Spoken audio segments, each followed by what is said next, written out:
this is an article from the Wall Street Journal called "How Waiters Read Your Table."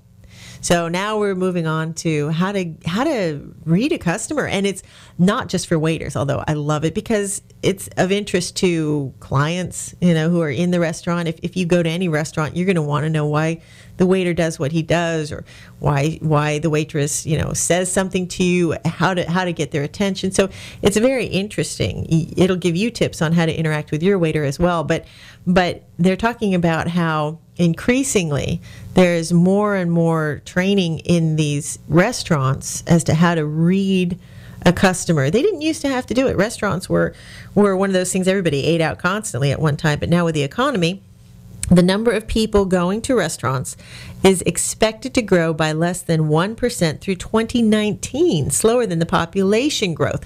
So these guys are competing against each other, and a lot of them are going to be closed down.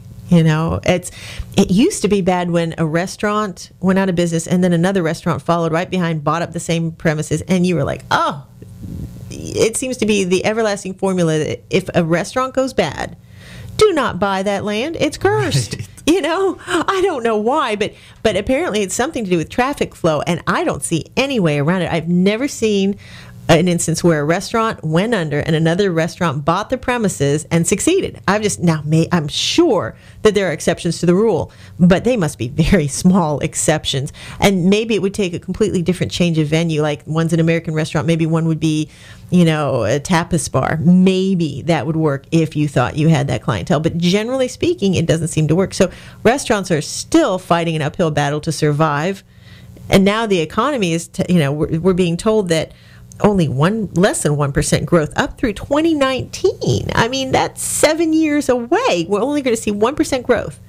That's obviously going to mean with the new restaurants opening that on average there's going to be a lot of ones closing too. It's just a given. So they're out there fighting for their lives, and that's why they're honing their skills. And this can also be applied to anybody who's in sales. This is telling you how to read people in person. There's also more to be talked about with how to read people over the phone, but this is how to read people in person. So I'm going to just read a couple little excerpts out of this and talk about it. It says here that they are training staff to note body language, eye contact, and offhand remarks.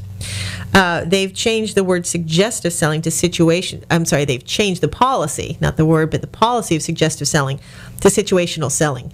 Okay, so good question. Good question. Suggestive selling is when you are into the McDonald's checkout line and they say, and you place your entire order, and you say, and that will be it, and they say, would you like a pie with that?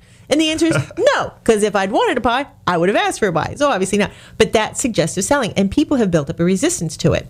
Which they won't do that anymore. McDonald's doesn't. No, but some other places do. And I remember years ago with my dad when I was a teenager, we drove up. Now, my dad is a college professor, and he is very, very plain-spoken and a little stern-sounding at all times. And sure. We pulled up to this one fast food place, and Dad placed his order, and at the end the lady said, would you like some apple pies with that? And my dad leaned into the speaker and he said, my dear young lady, if I had wanted an apple pie with that, would I not have asked for an apple pie? I'm like, oh, great, Dad, that's just wonderful. Now somebody's going to be putting a loogie in my soda, but that is what everybody thinks. I don't want it. Don't suggest to sell me. If I want it, I'll tell you I want it. So now they're going to situational selling. And what they're doing is they're adjusting according to the guest. They're looking at a diner, say a lady there that's obviously very petite and she's eating a tiny little salad. They're not going to say, hey, you want the cheesecake? We got a great special on cheesecake today. She's watching her calories. So instead you might say, would you like maybe the fruit plate for dessert? Would you like a melon? Would you like some strawberries? They're going to try to keep it on the lighter side. So they watch what the client is doing and they make the suggestion accordingly. So they're training their waiters to actually have some business sense, because if it's getting harder to sell, you have to kind of capitalize on the actual situation. You can't just kind of blanket statement and hope it works. There's a lot more money to be made. You could definitely get people to buy a fruit cup, but if you're suggesting cheesecake to everybody, you're going to lose a lot of sales. Exactly. And people know it. They can sense canned, and people don't like canned. They've seen it for too long.